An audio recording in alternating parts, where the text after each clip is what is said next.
நமது சூரிய குடும்பத்தின் பரந்த வெளியில் நூற்றாண்டுகளாக மனித மனதை கவர்ந்த ஒரு உலகம் உள்ளது. செவ்வாய் செந்நிற கிரகம், குளிர்ந்த பாழான பாலைவன உலகம்.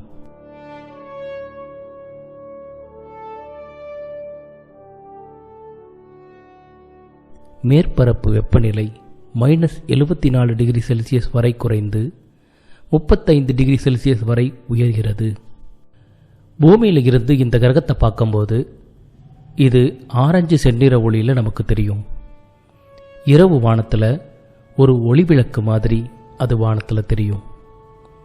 ஆனால் அதோடைய தூசு மூடிய மேற்பரப்புக்கு அடியில் விண்கல் தாக்கங்கள், எரிமலை வெடிப்புகள், பழமையான நீரின் முணுமுணுப்புகளால் வடிவமைக்கப்பட்ட சிக்கலான புவியியல் வரலாறு மறைஞ்சிருக்கு. செவ்வாய் நிலப்பரப்புக்கு மேலே ஒலிம்பஸ் மான்ஸ் உயர்ந்து நிற்குது.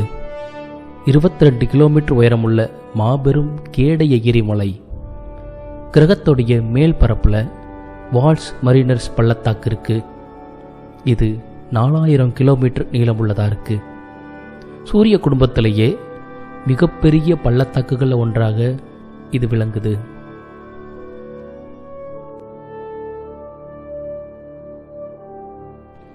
நீர் பனி மற்றும் உறைபனியாக துருவங்களில் மறைந்திருக்கு. வளிமண்டலத்தில் மென்மையான மேகங்களாக உருவாகிறது.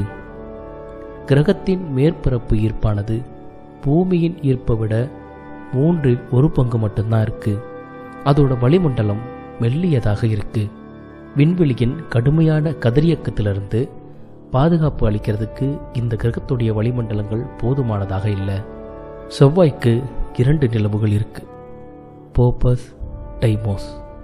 இது பார்க்கறதுக்கு சிறிய அளவுடையதாக இருக்கு, ஒழுங்கற்ற வடிவமுடையதாக இருக்குது.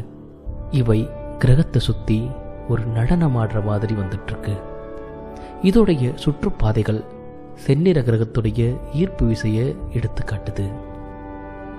குறிப்பிடத்தக்க அச்சு சாய்வுடன் செவ்வாய் பூமியைப் போலவே பருவங்களை அனுபவிக்குது. ஒரு செவ்வாய் ஆண்டு அப்படின்றது 687 பூமியின் நாட்கள். ஒரு நாள் அல்லது ஒரு சோல் என ஆய்வாளர்கள் அதை குறிப்பிடுறாங்க. செவ்வாய் கிரகத்தில் ஒரு நாள் அப்படின்றது 24.6 மணி நேரம். செவ்வாய் 450 கோடி ஆண்டுக்கு முன் உருவாகுச்சு. அதோடைய வரலாறு 3 காலங்களாக பிரிக்கப்பட்டிருக்கு. நோவாக்கியா, எஸ்பீரியா, அமேசோனியா. நோவாக்கியா அப்படின்றது விண்கல் தாக்கங்கள், பள்ளத்தாக்கு உருவாக்கங்களால் குறிக்கப்பட்டது. எஸ்பீரியா அப்படின்றது எரிமலை செயல்பாடுகள், வெள்ளங்களால் ஆதிக்கம் செலுத்தப்பட்டதை குறிப்பிடுது. அமேசோனியான்றது இன்னைக்கும் கிரகத்துடைய மேற்பரப்பை வடிவமைக்குது. செவ்வாயில் உயிர் இருந்திருக்கலாம். இது தீவிர அறிவியல் ஆய்வு பகுதி. செவ்வாய் நமது விண்வெளி எதிர்காலத்திற்கு மறைத்து வைத்திருக்கும் ரகசியங்கள் நம்மை ஈர்க்கின்றன. செவ்வாய் ஒரு ஆச்சரியமான உலகம், கண்டுபிடிப்பு உலகம். ஆய்வு செய்ய, புரிந்து கொள்ள, மனித அறிவின் எல்லைகளை தாண்ட அழைக்கும் ஒரு அழகான உலகம். நமது சூரிய குடும்பத்தின் உருவாக்கத்தின் தொடக்கத்தில் ஒரு ஆச்சரிய உலகம் உருவானது. முதன்மை கிரகவட்டில் உள்ள பொருட்கள் ஒன்றிணைந்து உருவானது. செவ்வாயின் தனித்துவமான வேதியியல் சூரிய குடும்பத்தில் அதன் இடத்தின் கதையை சொல்கிறது. குளோரின், பாஸ்பரஸ், கந்தகம் போன்ற தனிமங்கள் நட்சத்திரங்களின் இதயத்தில் உருவாகி இளைய சூரியனின் சக்தி வாய்ந்த புயலால் வெளியே தள்ளப்பட்டு செவ்வாய் மேற்பரப்பில் தங்கள் அடையாளத்தை விட்டன. சூரிய குடும்பத்தின் ஆரம்ப நாட்களில் பெரும் தாக்க காலம் எனப்படும் பேரழிவு நிகழ்வு செவ்வாயின் மேற்பரப்பை வடிவமைத்திருக்கலாம். விண்கல்லின் தாக்குதல்கள் செவ்வாய் கிரகத்தின் மீது மாபெரும் பள்ளங்களை விட்டு சென்றது. ஆனால் சமீபத்திய மாதிரிகள் இந்த கோட்பாட்டை மறுக்கின்றன. செவ்வாயின் உருவாக்க கதை இன்னும் தெளிவாக வெளிப்படவில்லை. ஆனால் 6600 முதல் 5300 மைல்கள் பரவிய ஒரு பள்ளம் சூரிய குடும்பத்தின் மிக பெரியதாக இருக்கலாம். 400 கோடி ஆண்டுகளுக்கு முன் புளூட்டோ அளவுடைய ஒரு சிறிய கோள் செவ்வாயை தாக்கி மென்மையான போரியாலிஸ் பள்ளத்தை உருவாக்கியது. இது கிரகத்தின் 40% பரப்பை மறைக்கிறது. ஆச்சரியமாக, செவ்வாய்க்கு ஒரு காலத்தில் சனி கிரகம் போன்ற வளைய அமைப்பு இருந்திருக்கலாம். இதனை சில ஆதாரங்கள் நமக்கு தெரிவிக்கின்றன. பல கோடி ஆண்டுகளுக்கு முன் சுற்றிய நிலவிலிருந்து அவை உருவானவை. செவ்வாயின் நிலவான போபஸ் அந்த வளையத்தின் எச்சமாக இருக்கலாம். கிரகத்தின் மர்மமான கடந்த காலத்திற்கு இது ஒரு ஆதாரமாக விளக்குகிறது. புவியியல் செயல்பாடு இன்றும் செவ்வாயை வடிவமைக்கிறது. தூசி நிறைந்த சரிவுகளின் பனிச்சரிவுகள், கிரகத்தின் மாறும் தன்மை இதனை எடுத்து காட்டுகிறது. செவ்வாய் தனித்துவமான கதை சொல்லும் நிலகிரகம். செவ்வாயின் மேற்பரப்பு கனிமங்கள், உலோகங்கள், பாறைகளின் சிக்கலான திரைகளை கொண்டுள்ளது. பல கோடி ஆண்டு புவியியல் வரலாற்றால் வடிவமைக்கப்பட்டது. செவ்வாயின் மேற்பரப்பு கனிமங்கள், உலோகங்கள், பாறைகளின் சிக்கலான திரை பல கோடி ஆண்டுகள் புவியியல் வரலாற்றால் வடிவமைக்கப்பட்டது. இரும்பாக்சைடு, கோய்தைடு கிரகத்திற்கு ஆரஞ்சு செந்நிறத்தை, வெண்ணெய் பழுப்பு அல்லது தங்கமணல் போன்ற தோற்றத்தை கொடுக்கிறது. மேற்பரப்புக்கு அடியில் செவ்வாய் அடர்ந்த உலோக உள்ளகம், சிலிக்கேட் மேலோடு, சராசரியாக 50 கிலோமீட்டர் தடிமன் கொண்ட மேலோட்டத்தால் சூழப்பட்டுள்ளது. கிரகத்தின் உள் இயக்கங்கள் இன்னும் அங்கு செயல்படுகின்றன. செவ்வாய் நிலநடுக்கங்கள், அதிர்வுகள் உள்ளகத்தில் எதிரொலிக்கின்றன. செவ்வாய் மேற்பரப்பு தோலியைட்டிக் பாசல்டால் ஆனது. சிலிக்கா நிறைந்த பாறைகள், கனிமங்கள் பழைமையான எரிமலை செயல்பாட்டின் கதையை சொல்கின்றன. மண் சற்று காரத்தன்மை கொண்டதாக இருக்கிறது. தாவர வளர்ச்சிக்கு தேவையான ஊட்டச்சத்துக்களை இவை கொண்டிருந்தாலும் பெர்குளோரேட்டுகள் உயிருக்கு சவாலாக அங்கு உள்ளன. தூசு சுழலிகள், பனிச்சரிவுகள் செவ்வாய் நிலப்பரப்பை வடிவமைக்கின்றன. கருமையான அடிமண்ணை வெளிப்படுத்தி மேற்பரப்பில் கோடுகளை உருவாக்குகின்றன. செவ்வாய்க்கு காந்தப்புலம் இல்லை, ஆனால் அதன் மேல்பரப்பு காந்தமாக்கப்பட்டுள்ளது. தட்டு இயக்கவியல், காந்த மாற்றங்கள் உள்ளிட்ட சிக்கலான புவியியல் வரலாற்றை பரிந்துரைக்கிறது. கிரகத்தின் பழைய காந்தவியல் உள்ளேயும் வெளியேயும் உள்ள சக்திகளால் வடிவமைக்கப்பட்ட கதையை சொல்கிறது. செவ்வாய் கிரகத்திற்கான முதல் வரைபட ஆய்வாளர்கள் ஜோஹன் ஹென்ரிக் வான் மாட்லர், வில்ஹம் பீர் கிரகத்தின் மேற்பரப்பு அம்சங்களை வரைந்து அதன் புவியியல் நிரந்தரத்தை நிறுவி சுழற்சி காலத்தை தீர்மானித்தனர்.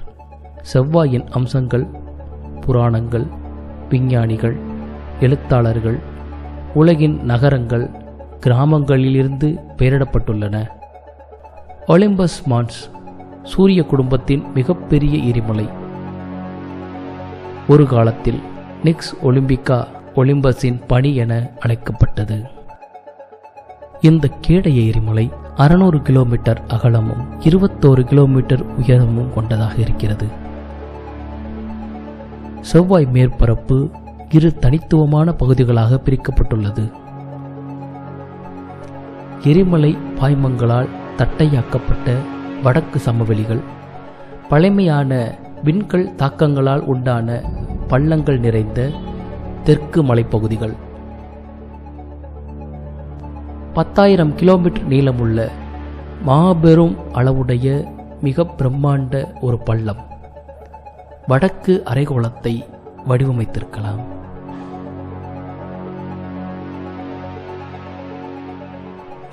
செவ்வாய் 43,000 விண்கல் பள்ளங்களால் காயமடைந்துள்ளன. ஒவ்வொன்றும் கிரகத்தில் நிகழ்ந்த வன்முறை வரலாற்றை சொல்கிறது. ஹெல்லாஸ் என்னும் பிரம்மாண்ட பள்ளம் விண்கல்லால் உண்டான ஒரு பள்ளம், கிரகத்தின் கொந்தளிப்பு கடந்த காலத்திற்கு சான்று. வால்ஸ் மெரினரிஸ் 4000 கிலோமீட்டர் நீளமுள்ள பள்ளத்தாக்கு அமைப்பு, புவியியல் அதிசயமாக உள்ளது. தார்சிஸ் பகுதியின் வீக்கத்தால் உருவானது. இது கிரகத்தின் தட்டு இயக்கவியல் சக்திகளுக்கு சான்று.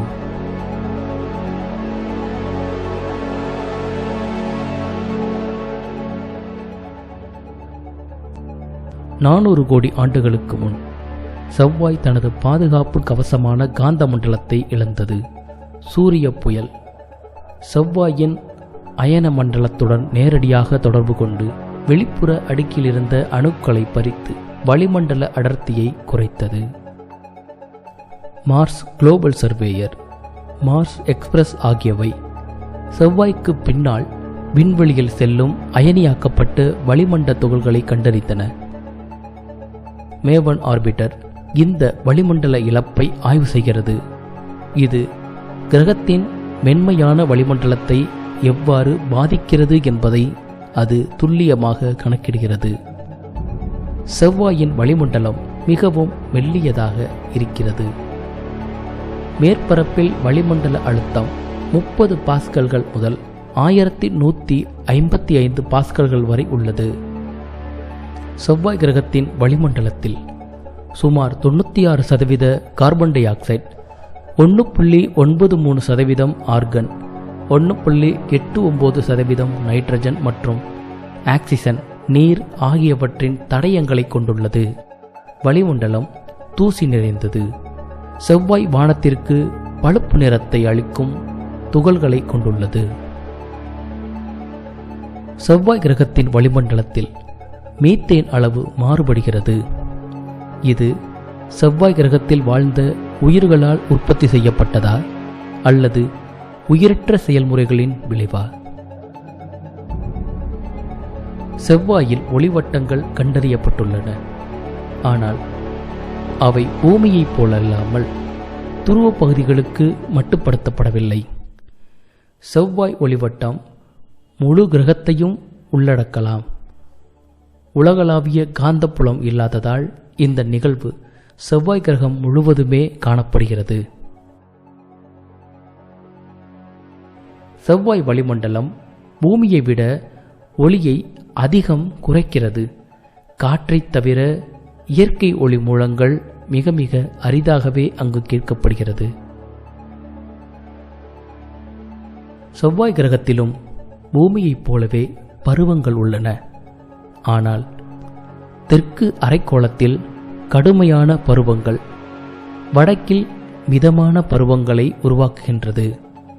மேற்பரப்பு வெப்பநிலையானது -74 டிகிரி செல்சியஸ் முதல் 35 டிகிரி செல்சியஸ் வரை மாறுபடுகிறது.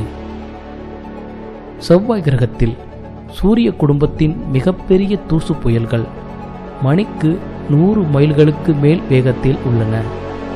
இந்த புயல்கள் முழு கிரகத்தையும் மறைத்து உலகளாவிய வெப்பநிலையை உயர்த்துவதாக காட்டப்பட்டுள்ளது.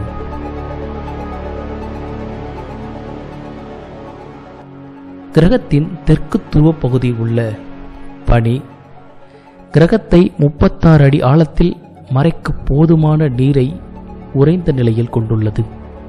ஆனால் செவ்வாயின் குறைந்த வளிமண்டல அழுத்தம் காரணமாக மேற்பரப்பில் திரவ நீர் நிலைக்க முடியாது. செவ்வாயின் நில வடிவங்கள் நீரால் வடிவமைக்கப்பட்ட கிரகத்தின் கதையை நமக்கு சொல்கின்றன. நீர் வெளியேற்றங்களால் செதுக்கப்பட்ட வெளிப்பாய்வு பாதைகள் மேற்பரப்பில் பரவுகின்றன. மழைநீர் பாய்ச்சலால் உருவான மென்மையான பள்ளத்தாக்கு வலையமைப்புகள் வெப்பமான ஈரமான கடந்த காலத்தை குறிக்கின்றன. டெல்டாக்கள், வண்டல் விசிறிகள், கீறல்கள் செவ்வாயில் திரவ நீரின் வரலாற்றை சுட்டிக்காட்டுகின்றன. நீரின் முன்னிலையில் உருவான ஹெமாடைட், கோய்த்தைடு போன்ற கனிமங்கள் இந்த கோட்பாட்டை மேலும் ஆதரிக்கின்றன. இப்போது கியூரியாசிட்டி ரோவரின் TAN கருவி மூலம் செவ்வாய் கிரகத்தின் உட்பகுதியில் நீர் இருப்பதற்கான ஆதாரத்தை கண்டறிந்துள்ளோம். செவ்வாயில் நீரை தேடுவது கிரகத்தின் கடந்த காலத்தை புரிந்து கொள்வது மட்டுமல்ல, உயிரை தேடுவதும் அதில் இணைந்துள்ளது.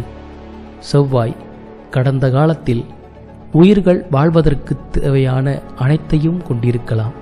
அங்கு உயிர்கள் வாழ்ந்திருக்கலாம். செவ்வாய் பயணம் தொடக்கம் மட்டுமே. இது நமது அறிவின் எல்லைகளுக்கு, அதற்கு அப்பாலும் நம்மை அழைத்துச் செல்லும் பயணம். எங்களுடன் இணையுங்கள். பிரபஞ்சத்தை ஆய்வு செய்ய, பிரபஞ்சத்தின் ரகசியங்களை அவிழ்க்க.